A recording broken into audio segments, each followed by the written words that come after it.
Game Over Calgary is relaunching in October. For all your Game Over Calgary content, make sure you subscribe to our Calgary-specific YouTube channel. Open the Game Over Network YouTube page in a new tab from this video, scroll past Andrew talking, and click on the Game Over Calgary channel in our featured channel section. Click subscribe and make sure you hit the drop-down menu to get notified when we post videos or go live. Tell all your Flames fan friends and family to check it out and join our awesome community. And make sure you smash the like button on this video right into oblivion. Maple Leafs fans, I have waited just over 3 months to say this. Welcome back to Game Over Toronto. My name is Lauren. I am guessing it is not your first time here, but if it is, welcome. I'm sorry that one of the Toronto teams didn't play great against Boston tonight. I can tell you that the PWHL Toronto game went great. They made it into the playoffs, but we're not doing PWHL Game Over right now. We are doing the Stanley Cup Game Over, and it's game one of the first round of the playoffs of 2024. I was very excited leading in today. I got a new jersey. I had it draped over my couch, and then the Leafs were losing terribly, so I changed because it didn't feel right wearing a jersey because that was not a game that I think should be celebrated. Welcome back to Game Over. Obviously, things are a little bit different this time around. We are not with SDPN anymore. We have launched our own network. We have some independent channels going on, as you saw in the ad just before I came on. We are going to be relaunching all of the channels for individual cities individually over the course of the summer, but right now they're all being done on the main network hub channel. So if you could give that a follow, it would do a lot. If you could like it as well, it would go very far. Obviously, I am so happy to see you again. Welcome back to my living room. I have a new water bottle. I have my same notebook. I thought that bringing the traditions of what was so far a very successful regular season into the playoffs was going to go well, and it's not going great. It's not going great. So let's talk about it. Let's break down the game a little bit. Normally I do like a full game breakdown. I know it's been a little while. Normally I do a full game breakdown, but I think a lot of the game can probably be summed up in a couple of very short sentences. The Leafs could not get sustained zone pressure for more than 50 seconds for what felt like the first 40 minutes. The shot clock did not read that way. The Leafs were leading in shots basically the whole game. Jeremy Swayman standing on his head, which was to be expected. We were all expecting that. But the goaltending on Toronto's side not being as strong as we had all feared. But the first 24 seconds, Boston iced it. It looked like it was going to be frisky right off the beginning. Domi and Marchand getting right in each other's faces before the puck was even on the ice.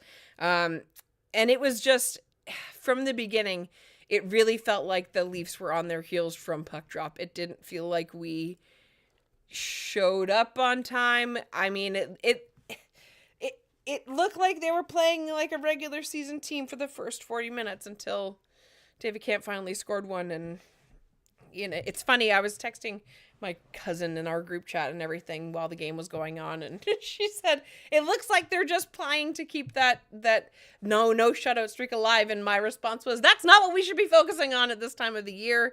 And it even though they ended up scoring a goal, I mean, it just wasn't a good game. The power play didn't look great. The PK got run over. The neutral zone. Oh my God, Boston just absolutely dominated the neutral zone the whole game. The Leafs could barely get the puck over center ice. It was a brutal game. I took significantly more notes for the first period than I normally do. Now that could just be because I'm out of habit. Right? It's been a little while since I did all of this. But, it looked like it had been a while since the Leafs played hockey. That's what it looked like. Which it isn't what you want for game one of the playoffs. Now, I realize I'm probably sounding a little bit doom and gloom. I'm trying to keep the perspective of the fact that last season in the playoffs, we lost the first game against Tampa like 7-3, and it was really bad. And I remember I didn't even rewatch the video of that game over, and I remember how upset I was and how I ripped into them. And so I'm going to try to not do that this year, but they're not giving me a lot of reason to not do that. So there was plenty of chances. There was plenty of outside shots. The Leafs got a couple of inside shots, but they just did not seem nearly as competitive as Boston was. Boston was better positionally. They made better pass choices. They did a really good job of clogging up the neutral zone. They did a really good job of holding their blue line and not really letting the Leafs gain an entry on any of their any of their power plays, any of the actual moments in the game. And it felt like a long game. It started late, right? Like the game started, basically after 8:00, and I'm trying to find reasons that they played bad, and I don't know if I can just reason saying that it was just because the game started late, but it was just brutal. There are so many penalties that the Leafs took. There were penalties that should have been called, right? Like the Benoit penalty, 5 minutes in, the hooking call. Bertuzzi gets another penalty with 4 minutes to go. Beecher's goal to start us off, to start Boston off. Boston scored basically 3 minutes in, and it felt like from that moment, the Leafs just didn't have it. The first 90 seconds, they looked good, and then Boston scored, and they just could not get any momentum back.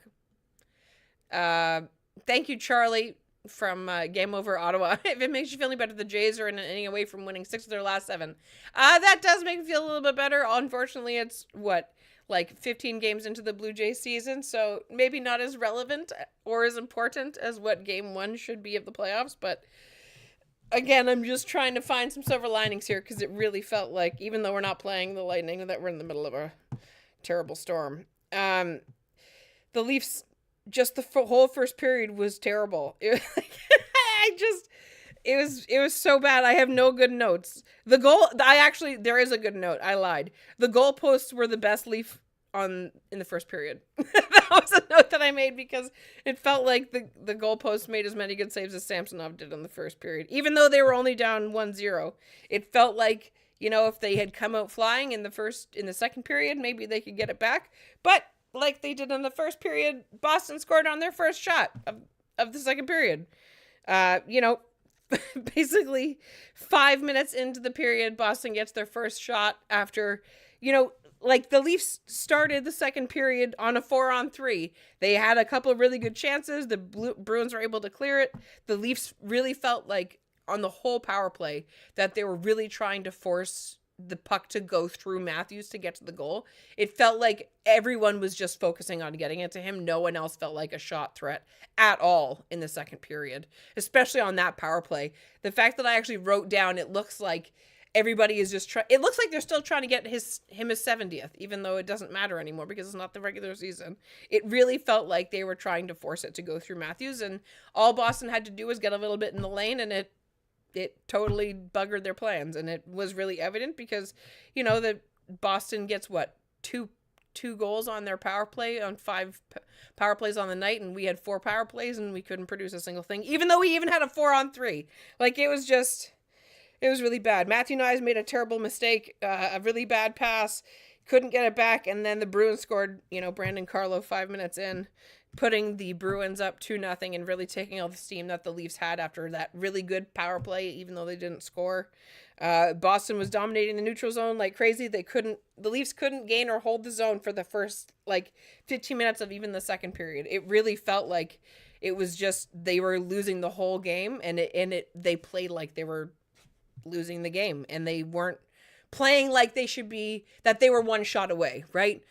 Really good hockey teams in the playoffs, you'll in post-game interviews and stuff like that, for the most part, even between periods, they'll say, oh, what's the difference? And you'll hear really good teams say, well, we're just one really good shift away. It just takes one shot to go in. And it really felt like the Leafs just weren't getting high quality chances on, even though they had more high danger chances as per the stats, but there was very little time where they had cycle pressure until halfway through the third period. It felt like they were maybe getting a couple rush chances, but if the Leafs weren't getting rush chances, they weren't getting anything. And some things of note for the game, obviously, Bobby McMahon being out, no Nylander tonight, so that's affecting us too. But the fact of the matter is, we worry all season about the big guys not showing up, and it's game 1 of the playoffs, and the only Leaf to score was David Kampf. And don't get me wrong, like, if you've been here before, right? If you've been here before, then you know how much I love David Kampf, and if you haven't, welcome. I love David Kampf. I think he's one of the best, like, pieces on the Leafs, and I think that he's super underrated. And tonight, for him to be the only one to score a goal, it was disheartening. It was really disheartening to see so many of the Leafs just be completely shut down. Like, there was a couple chances that Tavares had. There was a couple really nice chances that Matthews had. He had a really nice wraparound chance. He had that one pull down chance, and it was just it. I mean, you have good goaltending, and that's what happens. But not only do the Bruins have good goaltending, but their whole team plays whole team defense, and the Leafs just kept getting caught cheating for offense, and they got burned so many times because of it. Right after the second goal happens, not right after, but a few minutes later, Matthews took a high stick on Charlie McAvoy. Boston gets a power play with 6 minutes to go in the second period, and Jake DeBrusk scores twice. He scores 92 seconds apart to put the Bruins up 4-0. And I really thought, I'm not going to lie, I was a little bit glad when they scored an empty net so that the first game didn't end 4-1. Because that's what I feel like the victory is. The only thing that I can celebrate from this game is the fact that they didn't get shut out and it wasn't 4-1. Like, this is the game. This is the first game of the playoffs. And I imagine that Keith probably went in the room, and I imagine he didn't have to say anything, because I imagine that every single person that wears one of those fancy, expensive, beautiful blue jerseys that we all care so damn much about, I'm pretty sure all of the Leafs felt like they didn't have a good game. And they didn't, right? The end of the second period, 4-0. Shots were 24-20 for Toronto. Even though the shots say that Toronto was getting opportunities, it didn't feel like the opportunities were just the same quality of chance. It felt like every time Boston had the puck, they were a scoring threat, and it just didn't feel that way for the Leafs. It was a really brutal game to watch. A minute and 39 in, there was a really good play by Connor Dewar to get David Kampf the puck. He finally gets one. They finally get 50 seconds of sustained zone time. A very beautiful opportunity by Simone Benoit that's unfortunately saved by the post. Toronto takes another penalty, even though they're still down 4-1 at this point. Jake McCabe gets an interference call, 13 minutes to go, and what happens when they kill it off is Sheldon Keefe puts out the line that never works, the Tavares, Austin Matthews, Mitch Marner line. He only played it a couple times, and then further curious coaching decisions with the fourth line out with 5 minutes to go. Okay, yeah, you reward David Kampf, but the reality is David Kampf scores once every 8 games you hope for. So he's probably going to get one every round if they make it to the second round, which is not going to happen if they keep playing the way that they have.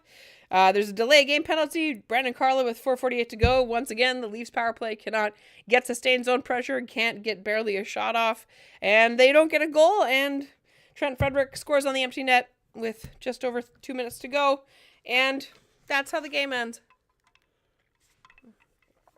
I can't believe that we're back here again in the middle of April, and I'm having to talk about the playoffs. First game loss again, second year in a row.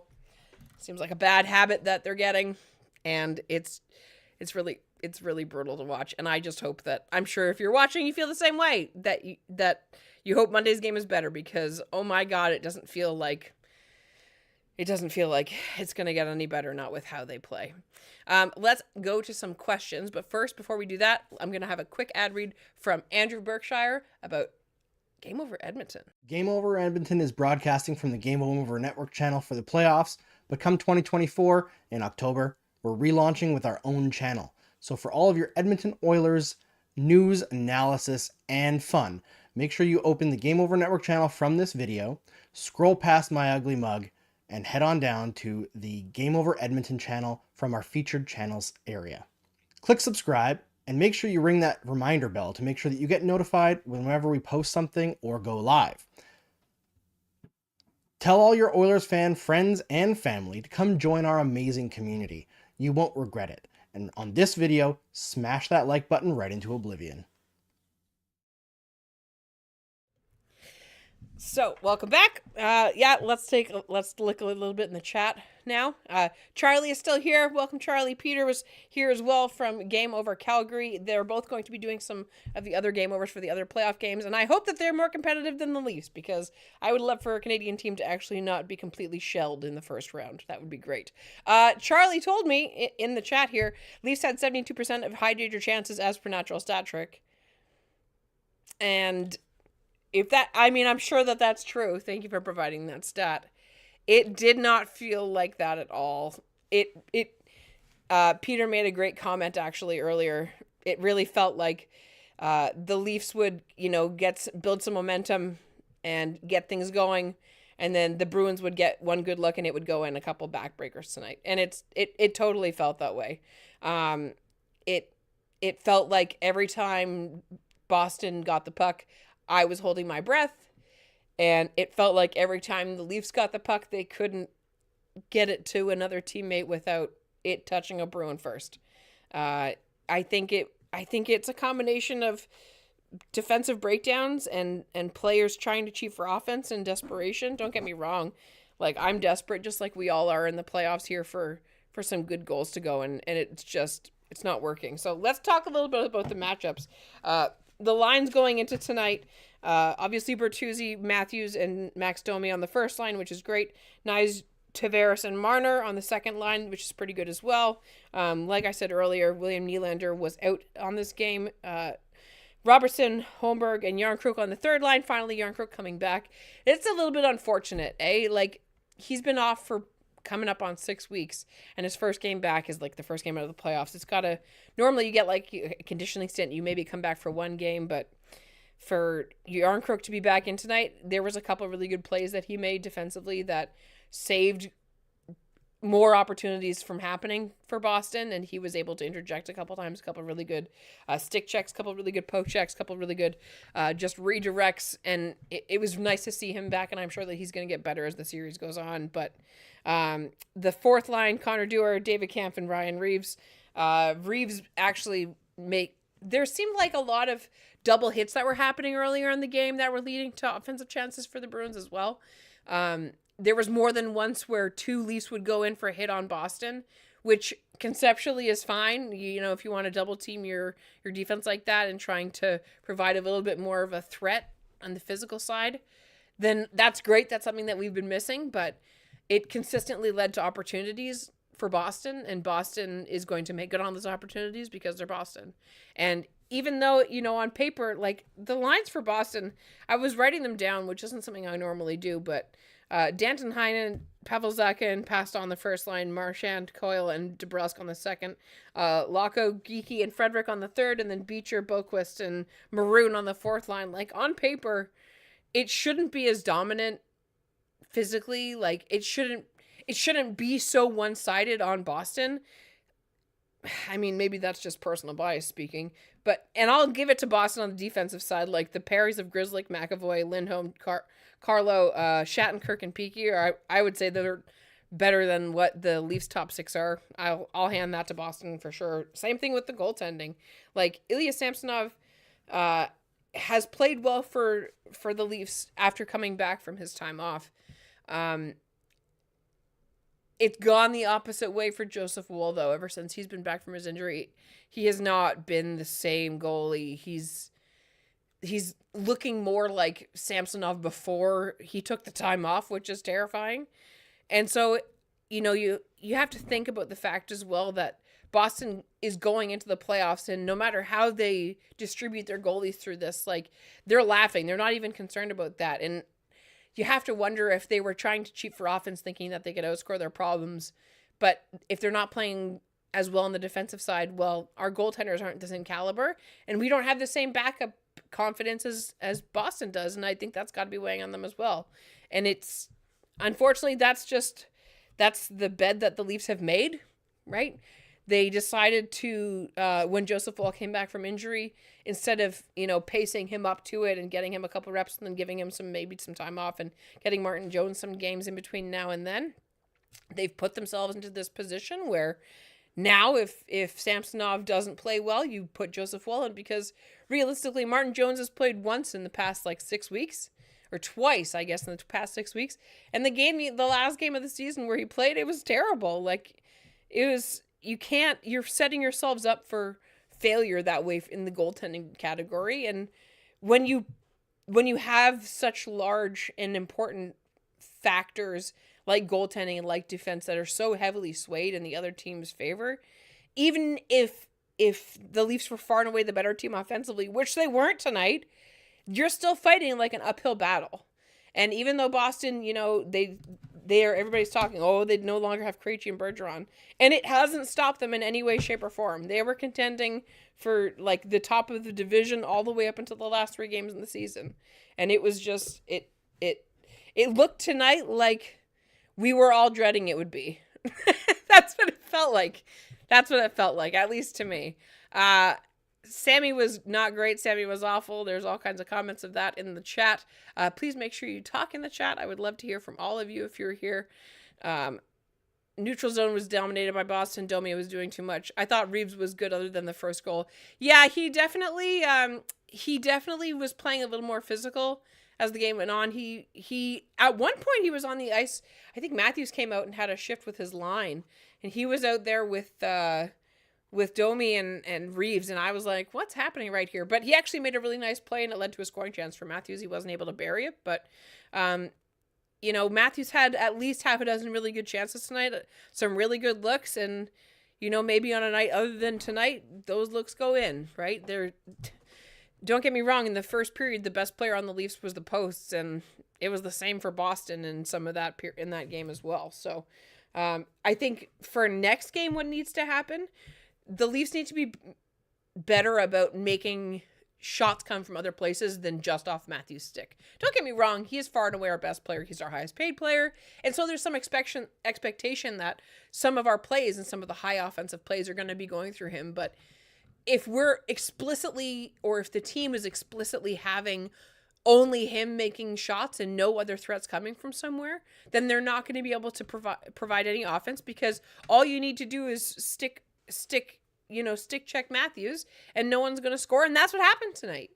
Right. And there was a couple times on the power play where I can't believe I'm going to say this, but Marner is just, he makes some really good defensive plays, but the more time goes on, the less confidence I have in his ability to make successful, practical, smart plays. He makes very clever plays, and he makes very magical and beautiful plays on occasion, and the fancy plays that he does, that's all great. But if your deking skills are 95, but your actual puck handling and your pass decision is like a 70, it's not a great combo to have. And don't get me wrong, like there's lots of times where Matthews and Marner have been electric and they're money in the bank for X number of goals a season. We've all seen it. But it hasn't been that way. The best offense that Matthews has been getting, at least recently, has been with Bertuzzi and Domi. And Domi tonight, in fairness, he had a bit of a rough game. I think sometimes he's trying to do too much to be too physical. It felt like at the beginning of the game and in the first and second period that the Leafs were focusing so much on taking the body that all Boston needed to do was just pass before the Leafs got there. And even though that Boston was on the receiving end of a lot of hits, it didn't seem to faze them, because the Leafs seemed more concerned about making sure Boston knows that we were going to play a physical game than actually playing the game to win.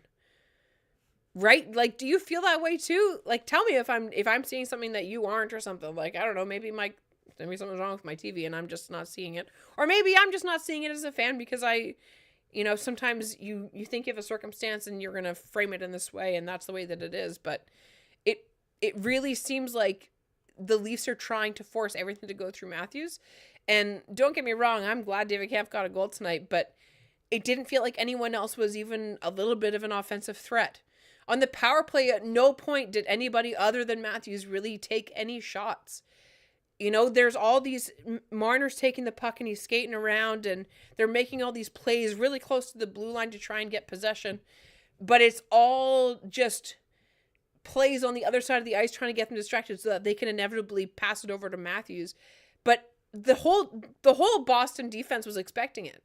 And so he was never able to get free. He was never able to get an opportunity, and it showed. It was slow and sloppy.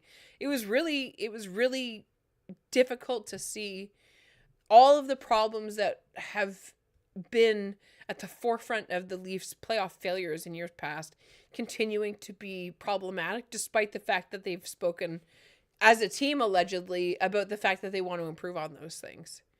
Right? Like, last year, Morgan Rielly was one of the best offensive producers on the team. And tonight, how many shots on goal did he have?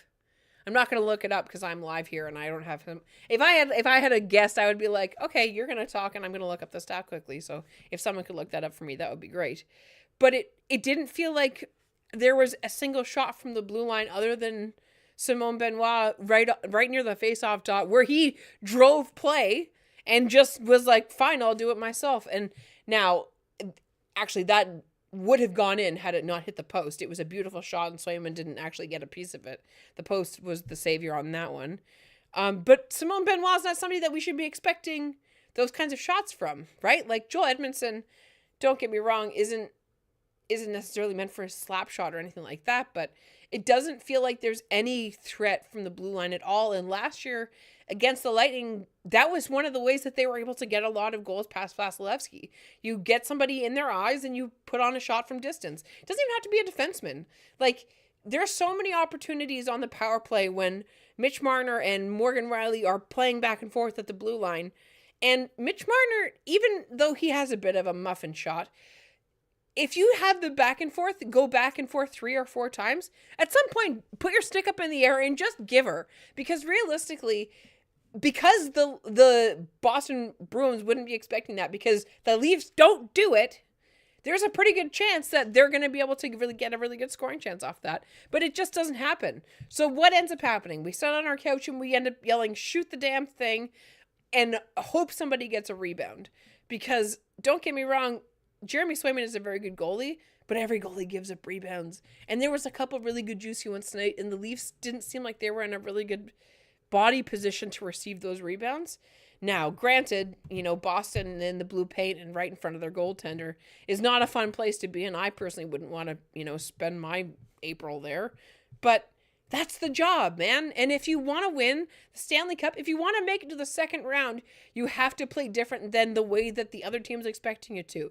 And spoiler alert, everybody knows that Austin Matthews is a fantastic goal scorer.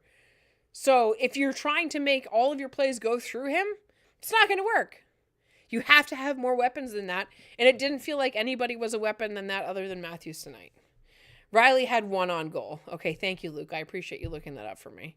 It was not the number that we had hoped. But that's been a problem from the Leafs for well over 2 years now. Well over 2 or 3 seasons where nothing happens off the blue line. It's not even an expectation or a conversation we'd even normally have because it's just not something that we even think about as a team because it's not something that we've had. Like Giordano getting a goal in the last couple of games in the season, that was great. But he didn't even play tonight. He was a healthy scratch. So, maybe after tonight, maybe we end up seeing Giordano in. Even though he's the oldest player in the league and that's not what we want to be relying on offense for, it doesn't seem like we have a lot of options. And I hate to think of the fact that William Nylander being out of the lineup is the sole reason that we didn't win the game. Because we got 3 players that as of next season will be making over $10 million, and William Nylander is only one of them. Well, 4 players. William Nylander is only one of them. So, you got to be better. You got to be better. So let's talk about what needs to happen for next game. I think we can all be in agreement that we need to be smarter. The Leafs need to be smarter about their past decisions. They need to be putting more pressure on. They need to be doing more to get people in the way and actually taking shots from higher up closer to the blue line. And we need to be doing better with rebound control and making better pass decisions because realistically, there were passes tonight that ended up being passes to nobody, and those end up in turnovers, and those ended up in the back of the net, basically 5 out of 5 times. It's going to be a long series, even though it Looks like if they're going to play like this, it'll be a short one. Feels like a long series. Matthews had 5 shots on goal. John Tavares had 6. All the talks, the Leafs needing to be more physical seems to have made them more physical, but at the cost of everything else. It's a good point, Luke. And it seems like we're seeing the writing on the wall. So, I imagine that if the Leafs have another stinker like that, you put yourself in a bad position to be down 2-0 to Boston. Other teams have been able to crawl back, and, no series is won or lost in the first game. So it's a Saturday night, nice and late. First game back. So nice to see you. So happy to have you back. And you got to just bury this one. Have the obituary. Have the wake afterwards and be ready to go for Monday. Because that wasn't ready. You weren't ready tonight. It was clear as the blue on my shirt that you weren't ready to go tonight. And you waited all season. All season you talked about the fact that, no, what we care about this playoff. Well, didn't look like it. So I have belief. I have belief. I was in the square last season in Game 5 when the Leafs came back and scored 3 goals in the last 10 minutes of the game to tie the game and then win it in overtime. I have seen them do it. I was there. I saw them do it with my own eyes. And what it took was the whole team trying to be more than just predictable. And that's what got them the win. Tonight they weren't that, and it was clear. And Boston gets the win. Congratulations to PWHL Toronto on getting their playoff berth. Congratulations on being one of the first teams actually to punch your ticket to the playoffs. Can't wait to watch. So happy. And I'm glad that one of the teams that played Boston tonight did well, because it sure as heck wasn't the Leafs, unfortunately. Bury this one. Back at it Monday. I will be back on Monday doing Game Over. Thank you for watching. I know it's been a little while. There's only a few of you here, but I appreciate all of you being here. It's going to be a while till we get everything all the way back up and running. Obviously, things are a little bit different now, and we're starting all over again. But I wouldn't be here without you, and I am so glad to be back, and I'm so glad that you're here. And I can't wait to see you on Monday, hopefully with a better result. So have yourself a good night. Enjoy the rest of your weekend. Go Leafs, go. Leafs in 7. Let's go, guys. Yeah!